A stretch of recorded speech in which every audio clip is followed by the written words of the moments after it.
Scheduled to hit theaters on May 16th, 2025, Final Destination Bloodlines is the first in the franchise to include a subtitle. But what could Bloodlines actually mean? Today on ScreenRant, we're digging into every clue about the real meaning of Bloodlines, starting with the most obvious. Hey, 5-star review, yeah? Like and subscribe and all the things. According to the official synopsis Warner Brothers released with the trailer, Final Destination Bloodlines is about a college student named Stefanie who wants to save her family from the grisly demise that inevitably awaits them all. Driven by a violent recurring nightmare, Stefanie races home to track down the one person who might be able to break the cycle. Combined with what the trailer revealed, Bloodlines could see death going after the family trees of people who receive prophetic premonitions, who themselves escape death. Indeed, Bloodlines could reveal the very first persons who received a premonition of death, their gift of vision passed along to their descendants in the last Final Destination films, the roots of the breaks in the natural cycle of death. And this brings us to our next theory. I'll see you soon.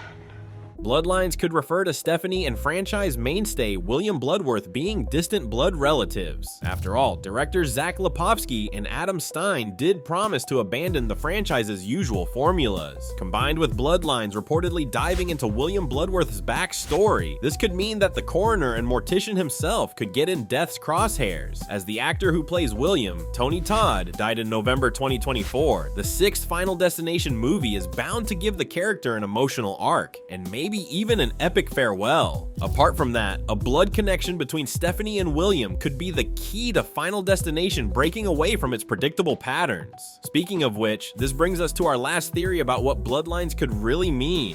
What the official synopsis doesn't mention is the earlier confirmation about Bloodlines' plot. The movie will also be about first responders, the EMTs, firefighters, and police officers who encounter death on a regular basis. Notably, Bloodlines is also slang for evidence of violence, like actual bloodstains on a shirt, common among first responders. Most tellingly, William Bludworth himself works very closely with death, the cause of his sensitivity to death's design. So Bloodlines could reveal the fates of both first responders who interrupt fate, and those who ignore the patterns and survive as observers. The movie could begin with the idea that Stefanie needs to save her doomed bloodline from Rube Goldberg machine-like deaths, only to twist the definition of the word by circling back to first responders. Instead of an actual family, the sixth Final Destination movie could be about those regularly consecrated by Bloodlines, whose daily duties could make them powerful repositories of psychic trauma. But what do you think? What could be the true meaning of the subtitle Bloodlines? Tell us your thoughts and theories in the comments, and keep watching ScreenRant.